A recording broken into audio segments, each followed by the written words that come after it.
ልጁን እያጫወቱ እንዲህ ይዘሩ ድንገት ቢለቅቦት ምን ያደርጋሉ? በነገራችን ላይ ልጁ አስታውክ ሳይሆን አቀርሽቶት ነው። ማንኛውም ህፃን ሆድ ውስጥ ከፍተኛ ፕሬሸር ካለ ሊያቀርሽ ይችላል። ታዲያ ቅርሻት ነው ትውከት ነው በምን ላይ ያለን መጀመሪያ ነግራችኋለሁ። ሁለተኛ ደግሞ ቅርሻት ሁለት አይነት አለ። የህመም አይነት አለ፣ መደበኛ ቅርሻት ይባላል።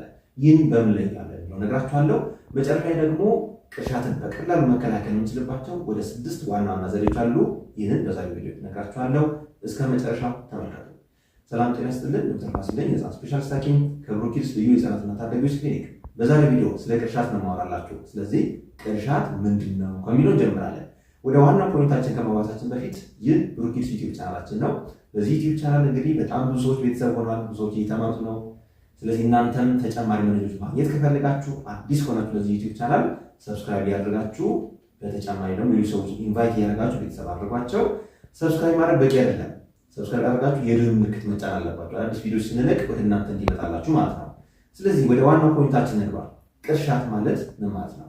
ቅርሻት ማለት የታችኛው የምግብ ቱቦ መቆለፊያ ወይም ቫልቭ የምንለው በምስሉ እንደምትመለከቱት የታችኛው የምግብ ቱቦ መቆለፊያ የምትባለዋ ጡንቻ ደካማ በመሆኗ ምክንያት ሆዳችን ውስጥ የተጠራቀመ አሲድ ምግብ ወይም ወተት ወደ ላይ ሲወጣ የሚከሰት ምልክት ነው። ይህ አብዛኞቹ ህጻናት ላይ ፍጹም ተፈጥሯዊ የሆነ ነገር ሲሆን አንዳንዴ ግን የህመም ሊሆን ይችላል። ተፈጥሯዊ የሆነው ቅርሻት መደበኛ ቅርሻት ጋስትሮ ኢሶፋጃል ሪፍለክስ GER ይባላል። ሁለተኛው ደግሞ GERD ጋስትሮ ኢሶፋጃል ሪፍሌክስ ዲዚዝ ሁለተኛው የህመም አይነት ነው። ጋስትሮ ኢሶፋጃል ሪፍሌክስ ዲዚዝ ካለ ህመም፣ ዲዚዝ ከተባለ ህመም ነው። ስለዚህ ህመሙንና ቅርሻቱን በምን እንለየዋለን የሚለው ነግራችኋለሁ። ስለዚህ የህመም አይነቱ ወይም ገርድ የምንለው ከሆነ የመጀመሪያው ምልክት ልጁ ኪሎ እየጨመረ አይሄድም። በተከታታይ ቅርሻት ይኖረዋል። በተጨማሪ ደግሞ ኪሎ እየጨመረ አይሄድም። ዋና ዋና ኒውትሪየንቶቹ ያጣቸዋል ማለት ነው። በነገራችን ላይ ቅርሻት አንዳንዴ እንደ ውሃ ሆኖ ይወጣል። ውሃ የሚሆነው ለመሰላችሁ ከታች ፕሮቲኑ ወደታች ይወርድና ማንኛውም ወተት ላይ ለምሳሌ አሁን ሎሚ ጠብ ብታደርጉ ምን ይሆናል? ከርድል ፎርም ያደርጋል፣ እንደ አይን መልክ ይሰራል አይደለ? ልክ እንደዛ ሁሉ ማንኛውም ህፃን ወተት ከጠባ በኋላ ወተቱ ቀጥታ የሚያርፈው አሲድ ላይ ነው። ጨጓራችን ውስጥ ከባድ አሲድ አለ። ይህ አሲድ ሃይድሮክሎሪክ አሲድ ይባላል። ይህ አሲድ ሲነካ ወተቱ ይሆናል ይበጣጠሳል። ለምን? ለመፍጨት እንዲመች ማለት ነው። ስለዚህ ያ ብጥስጥስ ያለ ወተት በቅርሻት መልክ ሊወጣ ይችላል እና ብዙ ሰዎች ልጅ ሲያስታውቁ ወይም ሲያቀረሸው ብጥስጥስ ብሎ ነው የሚወጣው ይላሉ። የሚጠበቅ ነው። ምክንያቱም ሎሚ ላይ ወተት ብታረጉ ይበጣጠሳል። ስለዚህ አሲድ ላይ ወተት ካረጋችሁ እንደሚበጣጠሳ ሁሉ ሃይድሮክሎሪክ አሲድ ጨጓራችን ውስጥ ወተት ከገባ የመጀመሪያው ስቴፕ መበጣጠስ ነው። ይህ ዳይጀስት ለማድረግ ፕሮቲን ዳይጀስት ለማድረግ የመጀመሪያው ስቴፕ ነው። ስለዚህ ኪሎ ካልጨመሩ ምንድን ነው የሚያሳየን? ጋስትሮ ኢሶፋጃል ሪፍሌክስ ዲዚዝ ወይም የህመም አይነት አላቸው ማለት ነው። ህፃናት በመጀመሪያዎቹ 3 ወራት በቀን ቢያንስ 30 ግራም እንዲጨምሩ ኤክስፔክት እናደርጋለን። ከዛ በታች እየጨምሩ ከሆነ ግን ህመም ሊሆን ስለሚችል በአቅራቢያችሁ ባሉት የህፃናት ስፔሻሊስት ሐኪም ጋር ቀርባችሁ ማሳየት ትችላላችሁ። በነገራችን ላይ ብሩክ ኪድስ ልዩ የህፃናትና ታዳጊዎች ክሊኒክ ስራ ከጀመረ 5 ወር ሞልቶታል። በዚህ ክሊኒክ አጠቃላይ የህፃናት ህክምና እየሰጠን እንገኛለን። አንገት ላይ ህክምና፣ የዓይን ህክምና እንዲሁም ደግሞ ዋና ዋና የሚባሉ የውስጥ ደዌ ችግሮችን ከኦቲዝም ጋር የተገናኙ ከዳውን ሲንድሮም ጋር የተገናኙ ምርመሮች እየሰጠን እንገኛለን። በዚህ ክሊኒክ ህክምና ማግኘት ከፈለጋችሁ ከታች ባሉ ስልኮች መደወል ትችላላችሁ። ከሰኔ 1 ጀምሮ ደግሞ የ24 ሰዓት አገልግሎት እንጀምራለን። ሁለተኛው የህመም አይነት ቅርሻት የምንለይበት መንገድ ደግሞ ሲያቀረሹ በጣም የሚያለቅሱ ከሆነ የሚነጫነጩ ከሆነ የህመም ምልክት ሊሆን ይችላል። ለምን መሰላችሁ? አሲዱ ከጨጓራችን ውስጥ የሚወጣው አሲድ ወደ ጉሮሮ በመሄድ በጣም ሊረብሻቸው ይችላል። ይህ አንዳንዴ ህፃናትን በጣም ኢሪቴት ሊያደርጋቸዋል። በጣም ሊያለቅሱ ይችላሉ፣ ወይም ደግሞ ብርግግ ሊሉ ይችላሉ። ለየት ያሉ እንቅስቃሴዎች ሁላ ሊያሳዩ ይችላሉ እና የዚህ ምልክቶች ካሉ ምናልባት ጋስትሮ ኢሶፋጃል ሪፍሌክስ ዲዚዝ ሊሆን ይችላል። ሶስተኛው የህመም ምልክት ደግሞ ጡት አልጠባም ካሉ፣ በተለይ ደግሞ ራሳቸውን ወደኋላ የሚለጥጡ ከሆነ ልክ ጡት ለማስያዝ ስንሞክር ጭንቅላታቸው ወደኋላ የሚለጥጡ ከሆነና አሊዝም ብሎ የሚያስቸግሩ ከሆነ ይህ ባክ አርቺንግ ወይም ሳንዲፌር ሲንድሮም ይባላል። የጋስትሮ ኢሶፋጃል ሪፍሌክስ ዲዚዝ ወይም የህመሙ አይነት ቅርሻት ምልክት ሊሆን ይችላል። አራተኛው ዋና ምልክት ደግሞ ደም ወይም የደም ነጠብጣብ ከታየ ወይም ደግሞ ልክ እንደ ቡና መልክ ያለው ኮፊ ግራውንድ የሚባል ነገር አለ።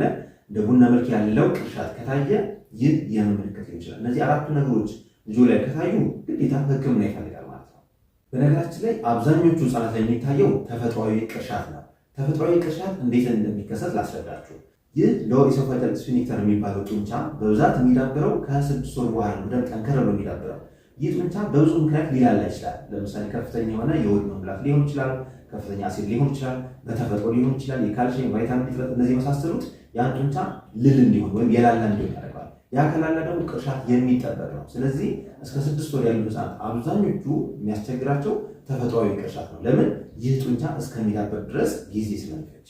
ስለዚህ ቅርሻት የሚያስቸግራቸው ህፃናት እንዴት መከላከል እንችላለን? አሁን ቅርሻት ምክንያቱን አይተናል። በተለይ ደግሞ ቅርሻትን ከህመም እንደምንለይ አይተናል። ስለዚህ አሁን ደግሞ መፍትሄዎቹ ልናገር።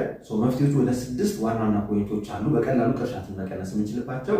የመጀመሪያውና ዋናው ነገር ሁሌ ካጠባን በኋላ ወደ ላይ መያዝ በቀላሉ ምንም ሳናረጋቸው ወደ ላይ መያዝ በራሱ ዳይጀሽኑ እንዲፋጠንና ግራቪቲ ዲፔንደንቱን ወደ ታች ወተት እንዲሄድ ወደ ላይ እንዳይመለስ ይከላከላል። እንደምታውቁት ውሃ ሽቅብ አይፈስም ይባላል። ልክ እንደዛ ሁሉ አንድ ህፃን እንደዚህ ከተያዘ ከነበረበት ፖዚሽን ወደ ላይ የመውጣት እድሉ በጣም ዝቅተኛ ነው። ስለዚህ በቀላሉ ወደ ላይ መያዝ። ሁለተኛው ቴክኒክ ደግሞ ወደ ላይ ከያዝን በኋላ የተለያዩ ቴክኒኮችን ተጠቀሙ። የመጀመሪያው ብዙ ሰዎች የሚያደርጉት ስህተት ምንድን ነው? አገጩን ትከሻ ላይ የሚያስቀምጡ። ትክክል አይደለም። አገጩ ከፍ ብሎ ደረታቸው ከኛ ደረት ጋር ወይም ከትከሻ ጋር መነካካት አለበት። ቀና ማለት አለባቸው።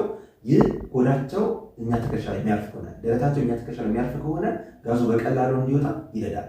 ከዛ በተጨማሪ ደግሞ ከያዝናቸው በኋላ ማሳጅ፣ ጀርባቸውን ማሳጅ ማድረግ ወይም መምታት ወይም ፊገር ኦፍ 8 የሚባል አለ። ማሳጅ ማድረግ ለምሳሌ ይሄ ጀርባቸው ቢሆን ፊገር ኦፍ 8 ልክ 8 ቁጥር እንደሚሰራ ሁሉ ማሳጅ ማድረግ። ከዛ ደግሞ መታ እያደረጉ ጋዙ እንዲንቀሳቀስና በብል አድርጎ እንዲወጣ ይረዳዋል ማለት ነው። ሁለተኛው ዘዴ አሁን ባልኳችሁ ሁለት ቴክኒኮች ጋዝ የማይወጣና በደንብ የማያገሳ ከሆነ ቅርሻት ስቲል የሚያስቸግሩ ከሆነ ሁለተኛው ቀላል ዘዴ ልንገራችሁ። ይህም ቀላል ዘዴ ምንድነው? እግራችን ላይ እናስቀምጣቸውና ዘንበል አድርገን በእጃችን አገጫቸውን እንደዚህ ይዛለን። ሲሸፕድ የሆነ እጃችን እናስተካክላለን። ወደ ዘንበል እናደርጋቸዋለን። እግራችን ላይ አስቀምጠን ጀርባቸውን መታ ማድረግ ልክ እንደዚህ እናት ማለት ነው። ይሄም የመጀመሪያ የተወሰነ ቅርሻት ቢኖረውም ጋዙን ለማውጣት ግን በጣም ቀላል ዘዴ ነው። ስለዚህ ይህንን እንደ አማራጭ ተጠቀሙት። አራተኛው ዘዴ ደግሞ በተለይ ህፃናት ከ2 ወር በላይ ከሆኑና አንገታቸውን ለመደገፍ ጥረት የሚያደርጉ ከሆነ በሆዳቸው እግራችን ላይ ማስጠጋት እንችላለን። ይህም ጋዙን ለማውጣት ይመቻቸዋል። በእርግጥ ይህ የማይመቻቸው ህፃናት አሉ። በተለይ አንገታቸው የማይደግፍ ከሆነ ትንሽ ሊከብዳቸው ይችላል። ግን ሆዳቸውን እግራችን ላይ እናስነካና ወይም ገልብጠን አስተኝተን ጀርባቸው መታ ማድረግ ወይም ማሳጅ ማድረግ ቀላሉ አራተኛው ዘዴ ነው። አምስተኛው ዘዴ ደግሞ ፊታቸውን ወደ ውጭ በማዞር በእጃችን ደግሞ ዳይፐር ቦታ ላይ በመያዝ ፊታቸው ወደ ውጭ እንዲያይ ወይም ወደ ውጭ እንዲመለከት ከማድረግ በኋላ ደረታቸውን ጥግት አድርገን መያዝ። ይህ በደንብ አንገታቸው ቀና እንዲልና ሰውነታቸው ፍሪ ስፔስ እንዲያገኝ ጋዙ በቀላሉ እንዲወጣ ይረዳል። ይህ ብቻ አይደለም።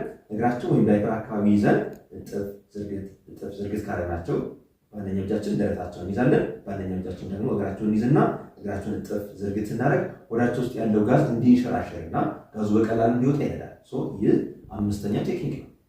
የመጨረሻውና በጣም ወሳኝ ነገር ደግሞ በጣም የሚያቀረሻቸው ከሆነ በአንዴ ብዙ አለማጥባት፣ ትንሽ እየከፋፈሉ መስጠት። ለምሳሌ 60-80 በአንዴ ከመስጣት ይልቅ 40 ወይም 30 ኤምኤል ከሰጡ በኋላ ወይም ወተት የጣሳ ወተት ሊሆን ይችላል ወይም የናጠሱ ወተት ትንሽ ካጠባን በኋላ ትንሽ ስፔስ መስጠት፣ እንዲያገሱ ትንሽ ስፔስ መስጠት ወይም ማስገሳት።